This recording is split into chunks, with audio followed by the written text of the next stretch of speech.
ரூ. 1500 மதிப்பு கொண்ட ஒரிஜினல் கருங்காலி மாலை நம்ம கிட்ட ரூ. 1100 மட்டுமே. பாலிஸ்டர் மாலையும் நம்ம கிட்ட இருக்கு. 8 mm பாலிஸ்டர் மாலை வேணும்னா ரூ. 1400 வரும். கேஷ் ஆன் டெலிவரி நம்ம கிட்ட கிடையாதுங்க. ரொம்ப நம்பகத்தன்மையா தினமும் பாத்தீங்கன்னா நிறைய பேர் வாங்கிட்டு இருக்காங்க. மாலையிலேயே பல வகை இருக்குங்க. ஃபர்ஸ்ட் குவாலிட்டி மாலை இந்த ரேட்டுக்கு உங்களுக்கு எங்கேயுமே கிடைக்காதுங்க. கான்டாக்ட் 88 70 10 75 27. ஹலோ விவோஸ், இன்னைக்கு நம்மளுடைய சேனல்ல ரொம்பவே ஒரு இன்ட்ரெஸ்டிங்கான ஒரு டாபிக்கை பத்தி தாங்க தெரிஞ்சுக்க போறோம்.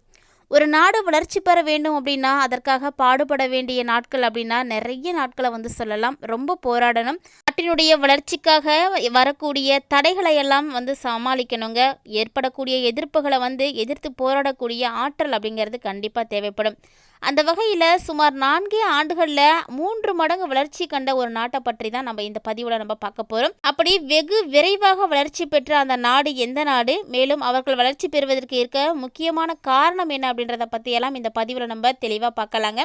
வீடியோக்குள்ளே போகிறதுக்கு முன்னாடி நீங்கள் இன்னும் நம்மளுடைய சேனலை சப்ஸ்கிரைப் பண்ணாமல் இருக்கீங்கன்னா மறக்காமல் சேனலை சப்ஸ்கிரைப் பண்ணிக்கோங்க. கூடவே பக்கத்தில் இருக்கிற பெல் ஐக்கானையும் கிளிக் பண்ணிக்கோங்க. அப்போ தான் நாங்கள் போடக்கூடிய வீடியோக்கள் எல்லாமே உங்களுக்கு நோட்டிஃபிகேஷனாக உடனுக்குடன் வந்தடையும். நீங்களும் பார்த்து பயன்பெறலாம். வாங்க வீடியோக்குள்ளே போகலாம். சகோதரர்களான ஷூல் மற்றும் ஹேமந்த் 1982 உலகில் இருக்கக்கூடிய மிகவும் ஏழ்மையான நாடுகளில் ஒன்றான கயானாவை விட்டு வெளியேறி கனடாவுக்கு சென்ற பொழுது அவர்களுக்கான வயது பார்த்திங்கன்னா 19 மற்றும் 16 தாங்க. ஒரு நல்ல வாழ்க்கைக்காக ஆயிரக்கணக்கான கயானா இளைஞர்கள் என்ன செய்தாங்களோ அதையே தான் இவங்களும் செய்திருக்காங்க. வட அமெரிக்கா சென்று தங்களுக்கு என்ன குடும்பங்களை எல்லாம் உருவாக்கி வாழ்ந்து கொண்டிருந்திருக்காங்க. இவர்களுடைய வருமானத்திற்காக ரியல் எஸ்டேட் மற்றும் நிதித்துறையில வேலையும் பார்த்திருக்காங்க. சுமார் 39 ஆண்டுகளுக்கு பிறகு, அதாவது 2021 அவர்கள் திரும்பவும் கயானாவுக்கே போகணும் அப்படின்னு முடிவெடுத்திருக்காங்க.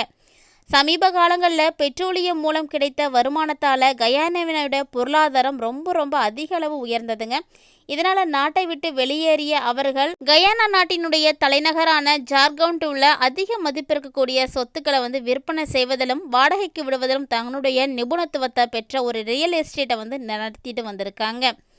ஷிவ் மற்றும் ஹேமந்த் கயானாவில் புதிதாக உருவாகி இருக்கக்கூடிய நடுத்தர வர்க்கத்தினுடைய 2 முக்கியமான பிரதிநிதிகள்னு சொல்லலாம்.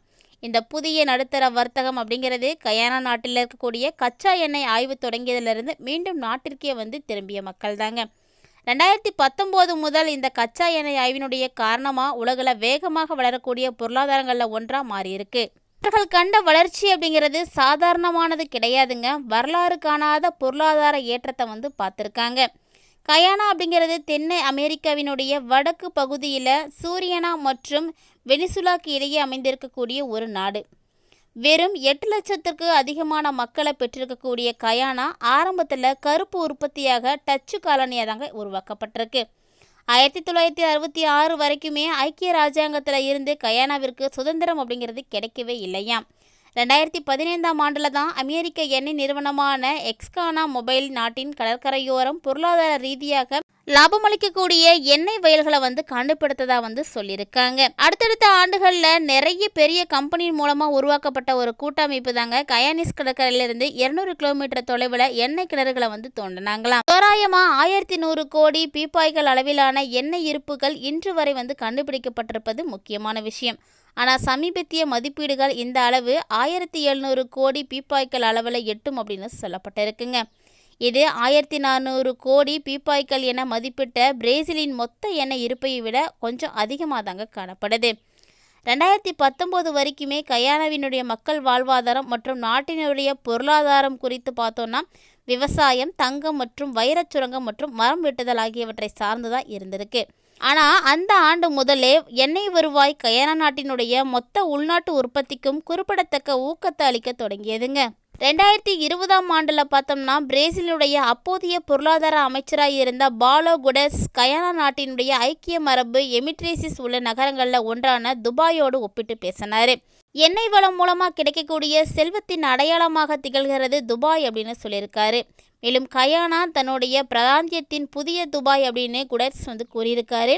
கச்சா எண்ணெய் இருப்பு குறித்த அளவீடுகள் எல்லாம் உண்மையில் உலகினுடைய கவனத்தை எல்லாம் ஈர்க்கக்கூடிய அளவில் இருக்குது அப்படின்னு சொல்லியிருக்காங்க. இந்த நிலையில தான் 4 ஆண்டுகளில் சுமார் 3 மடங்கு வளர்ச்சியை கயானா அடைஞ்சிருக்குங்க. 2019 மற்றும் 2023க்குள்ளே தான் நாட்டினுடைய மொத்த உள்நாட்டு உற்பத்தி 5.17 பில்லியன் அமெரிக்க டாலரில் இருந்து சுமார் 3 மடங்குகளாக, அதாவது 14.7 பில்லியன் அமெரிக்க டாலர்களாக உயர்ந்திருக்கு அப்படின்னு சொல்லலாம். 2022ஆம் ஆண்டில் மட்டும் மொத்த உள்நாட்டு உற்பத்தியினுடைய வளர்ச்சி 62% இருந்திருக்குங்க. அதே போல தனிநபர் வருமானம் அப்படின்றது நாட்டின் செல்வத்தை குடிமக்களினுடைய எண்ணிக்கையால் வகுத்தா கிடைக்கக்கூடியது அப்படின்னு சொல்லப்பட்டிருக்கு. 2019 $6,477 அமெரிக்க டாலரில் இருந்து 2022 $18,199 அமெரிக்க டாலராக உயர்ந்திருக்குங்க. ஒப்பீட்டளவில் அந்த எண்ணிக்கை பிரேசிலினுடைய 2022 தனிநபர் வருமானத்தை விட 2 மடங்கு அதிகமாகும் அப்படின்னும் சொல்லப்பட்டிருக்கு. இதனோட குவாத்மாலாவை விட 3 மடங்கு அதிகமாக சொல்கிறாங்க. நாட்டிற்கே லாட்டரி அடித்தது போல இருக்குது அப்படின்னும் வாழ்நாளில் ஒரு முறை மட்டுமே கிடைக்கக்கூடிய வாய்ப்பு இது அப்படின்னும் நாட்டினுடைய வளர்ச்சி குறித்து மக்களிடையே அதிக நம்பிக்கை தெரியுது அப்படின்னும் கயானா மற்றும் சூரினாமுக்கான உலகினுடைய வங்கியின் பிரதிநிதி டெலட்டா டோரட்டி பிபிசி பிரேசிலிடம் கூறியிருக்காங்க. எண்ணெய் உற்பத்தியினுடைய விளைவாக நாட்டின் பொருளாதாரத்தின் பிற துறைகளும் நல்ல வளர்ச்சி அடைந்திருப்பதாக தகவல்கள் எல்லாம் வெளியாகியிருக்குங்க. சர்வதேச நாணய நிதிய அறிக்கையின்படி பார்த்தோன்னா 2022 எண்ணெய் துறையை தவிர்த்து ஜிடிபி வளர்ச்சி 11.5% அப்படின்னும் தலைநகர் ஜார்கண்டாவோட போன்ற நாட்டின் முக்கிய நகரங்களில் இதன் விளைவுகள் தெரியுது அப்படின்னும் சொல்லப்பட்டிருக்கு. புதிதாக மருத்துவமனைகள், நெடுஞ்சாலைகள், பாலங்கள் மற்றும் துறைமுகங்கள் போன்ற உள்கட்டமைப்பு திட்டங்களிலும் அமெரிக்கா மேரியட் மற்றும் பெசட் வெர்னர்ஸ் போன்ற சர்வதேச சொகுசு ஹோட்டல்களை நிர்ணயிப்பதிலும் கிரெயின்கள் மற்றும் தொழிலாளர்கள் தீவிரமாக வேலை செய்வதை பார்க்க முடியுது. இந்த ஒரு பொருளாதார ஏற்றத்தால தான் சகோதரர்களான ஷிவ் மற்றும் ஹேமந்தன் தற்காலிகமாக கயானாவுக்கு திரும்ப முடிவு செஞ்சிருக்காங்க. 2021 முதல் அவர்கள் இருவருமே தங்களுடைய புதிய வணிகத்தை கவனித்துக் கொள்வதற்காக டொரண்டானா மற்றும் ஜார்கண்டாவோடுக்கு இடையே அடிக்கடி பயணம் செய்திருக்காங்க. எண்ணெய் மூலம் கிடைக்கக்கூடிய பணம் வளர்ந்து வரும் நடுத்தர வர்த்தகத்திற்கும் நாட்டினுடைய தற்போதைய பணக்கார வர்த்தகத்திற்கும் பல வாய்ப்புகளை உருவாக்கியிருக்கு அப்படின்னு அவங்க சொல்லியிருக்காங்க. மக்கள் ரொம்பவே பாதுகாப்பாக உணர்கிறார்கள். பொருளாதார ரீதியில் பயன் தரக்கூடிய ஒரு அமைப்பின் பகுதியாக தாங்கள் இருப்பதாக அவர்கள் உணர்றாங்க. நாட்டிற்கு திரும்பி வரும் பல கயானிகள் காணப்படுறாங்க. அவர்கள் உயர் சமூகங்களில் தனியார் பாதுகாப்போடு கூடிய நவீன வீடுகளில் முன்பு இருந்த அனைத்து வசதிகளோடு வாழ முயற்சியும் செய்துட்டு இருக்காங்க. ஏன்னா அவங்க அமெரிக்கா மற்றும் கனடா போன்ற நாடுகளில் தங்கள் வாழ்நாளில் பெரும் பகுதியை கழித்தவர்கள் அப்படின்னு சொல்கிறாங்க. அதிக பொருள் வாங்கக்கூடிய திறன் கொண்ட வாடிக்கையாளர்களோட பழகியிருக்கக்கூடிய ஷிவ் நாட்டினுடைய பணக்கார வர்த்தகத்தின் ஒரு பகுதியினர் அப்படின்னும் இன்னும் இவங்க வெளிநாட்டில் இருந்து பொருட்களை கொள்முதல் செய்யக்கூடிய பழக்கத்தை கொண்டிருக்காங்க அப்படின்னும் அதனால தான் நாட்டில் இப்போதும் ஆடம்பர பொருட்களுடைய விற்பனை செய்யக்கூடிய கடைகள் இல்லை அப்படின்னு சொல்லியிருக்காரு. ஒரு காலத்தில் நாட்டினுடைய செல்வத்தின் முக்கிய ஆதாரங்களாக விளங்கிய கரும்பு மற்றும் அரிசி பயிரிடப்பட்ட ஜார்க்கண்டின் புறநகர் பகுதிகள் இப்போது ஆடம்பர வீடு மற்றும் உயர் சமூக வாழ்விடங்களுக்கு வழிவகுக்குதுங்க. இப்படி கயானா நாடு சந்திக்கக்கூடிய மாற்றங்களையும் பழக்கத்திற்கு வரக்கூடிய பணம் எப்படி புதிய வழக்கங்களையும் நிலப்பரப்புகளையும் உருவாக்குகிறது அப்படிங்கிறத இதுவே காட்டியமைக்குது. இதோட மட்டுமல்லாமல் இங்கு புதிதாக உருவாக்கப்பட்டிருக்கக்கூடிய ஷாப்பிங் சென்டர்களில் ஒன்று தாங்க அமேசானிய மால். இது ரொம்ப ரொம்ப பெரிய மால் அப்படின்னு சொல்லப்படுது. சுமார் 200 சதுர மீட்டருக்கு அதிகமான பரப்பளவை பெற்று மற்றும் 50 பணியாளர்களை கொண்டு காணப்படுது. இது பெரும்பாலும் மக்கள் கூட்டத்தால் நிரம்பிய இருக்குதாங்க. இப்படித்தான் புதிய எண்ணெய் வளமானது கயானாவிற்குள்ள எவ்வளவு விரைவாக தாக்கத்தை செலுத்துது அப்படிங்கிறத நம்மளால் பார்க்க முடியுது. அது மட்டும் இல்லாமல் பல சதாப்தங்களில் நாட்டிற்கு தேவையான உள்கட்டமைப்பு பணிகள் போன்றவை எல்லாமே நடக்கலை. இன்னும் இப்போது அதற்கான ஒப்பந்தங்களை கோரக்கூடிய பல்நாட்டு நிறுவனங்களை கயானா நாடு ஈர்க்க தொடங்கியிருக்கு அப்படின்னு சொல்லலாங்க. இந்த இடத்துல தான் அவங்க துபாயை பற்றியும் ஒரு சில தகவல்களை சொல்லியிருக்காங்க. எப்போதுமே துபாய் பற்றிய கதைகளை பார்த்துருக்குறோம். 90களில் பார்த்திங்கன்னா இங்கே சென்றால் அது வெறும் பாலைவனமாக தாங்க இருந்திருக்கு. ஆனால் இப்போ சென்று பார்த்தா அதற்கான அடையாளம் கூட காண முடியாது, முற்றிலுமாக மாறிடுச்சு அப்படின்னு சொல்கிறாங்க.